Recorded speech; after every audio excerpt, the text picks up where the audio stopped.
بسم الله الرحمن الرحيم لإيلاف قريش إيلافهم رحلتش الشتاء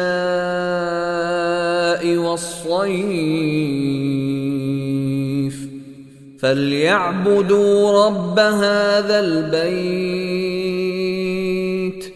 الذي أطعمهم من جوع وآمنهم من خوف.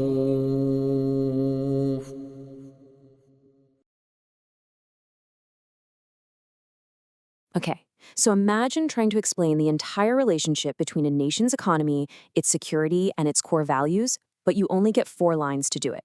Sounds impossible, right? Well, that's exactly what we're unpacking today with Surah Quraish. It's this tiny chapter from the Quran that builds an absolutely stunning, complete, and elegant logical case from start to finish. So this is the core puzzle we're looking at. How on earth does an ancient text manage to weave together things we still struggle with today? I'm talking trade policy, national security, and that sense of a shared purpose. Believe me, this isn't just scripture. It's almost like a blueprint for how society works. So how does it build this incredible argument in so few words? Let's dive in. The first thing you'll notice is that this argument doesn't kick off with some grand universal statement. Nope, it zooms right in on a very specific group of people, the powerful tribe of Quraysh, who were the custodians of Mecca, and a very special arrangement they had that really set them apart from everyone else. And here's that first line. It immediately points to a foundational blessing. The key here is this idea of covenants. It implies way more than just safety. It implies a state of being used to safety, a special kind of deal that made life predictable and secure for this tribe in what was, frankly, a very unpredictable world. You know, at the heart of these verses is a single, powerful Arabic word, ilaaf. This is not just a simple treaty.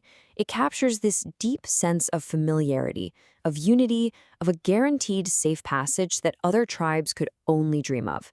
This ilaaf was pretty much the secret to their success. So how did it actually work in practice? Well, the second verse gets super specific. This covenant, this ilaaf, it wasn't just some abstract idea. It directly protected their most vital economic activity, their massive trade caravans. And we're not talking about a side hustle here. This was the very engine of their entire society. And you can really see the sheer scale of their operation. The Quraysh ran these 2 enormous trade caravans every single year, one south to Yemen in the winter and the other north to Syria in the summer. Their Eelaaf was basically a VIP pass, guaranteeing them safe passage through really dangerous lands and cementing their status as the undisputed masters of regional trade. Okay, so the stage is set. The first 2 verses have established this incredible state of blessing, economic prosperity built on this unique foundation of security. So now that we understand what they have, the text pivots and asks, okay, what should you do about it? And before it delivers the command, the text points our focus to a single, really powerful symbol. It doesn't just say adore God in some general sense, it gets specific. It says to adore the Lord of this house, a direct reference to the Kaaba in Mecca, which was the very epicenter of their spiritual, their social, and even their commercial world. And there it is, the third verse. It delivers the central command, the logical consequence of all those blessings we just talked about. Because of this security, because of this prosperity, there's an obligation to adore the very source of that stability, the Lord of the Kaaba. But the argument isn't finished, not by a long shot. You can't just make a command like that without giving a reason, and this is where the chapter delivers its knockout punch. It answers the obvious next question. Okay, but why? Why this Lord specifically? And this is the critical question, isn't it? What makes this Lord the one deserving of their adoration? The final verse gives an answer that is so powerful because it speaks to the 2 most fundamental anxieties known to humankind. First up, the most basic physical need there is, the anxiety of not having enough to eat, of scarcity, of starvation. This is a primal fear for any society, but especially in a harsh desert environment. And the second one is the anxiety of danger, the fear of being attacked, of instability, of just being unsafe in the world. This is our primal psychological need for security. And right here is the powerful conclusion. The 4th and final verse connects every single dot. The reason to adore the Lord of the house is because he is the one who ultimately solves these two core problems. He is the ultimate source of both sustenance and safety. And here you can see that logic in its simplest form. It's like the surah is presenting a direct exchange. On one side, you've got the fundamental problems of hunger and fear, and on the other, the divine solutions, food and security. The very blessings that powered their trade journeys are traced right back to their ultimate source. It's beautiful.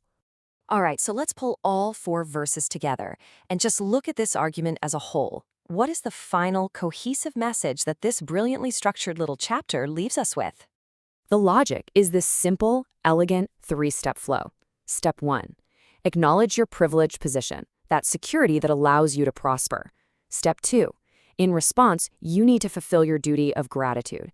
And step 3, you have to understand precisely why that gratitude is owed, because the source of that security and prosperity is also the ultimate provider against your most basic fears. And this is the final, powerful idea. This surah makes a pretty radical argument. Our material well-being is never separate from our spiritual life. A stable economy, a safe society, these aren't just happy accidents of history or good politics. The text frames them as profound gifts. And gifts demand a response. They logically call for gratitude and adoration toward the one who gave them. And that, of course, leaves us with a question that just echoes through the centuries. In our world, full of its own complex anxieties, what is our Eelaaf? What are the covenants of security that allow us to thrive? And once we identify them, the surah's logic pushes us to ask one final, challenging question. Where does our gratitude truly belong? Thanks for unpacking that with me today.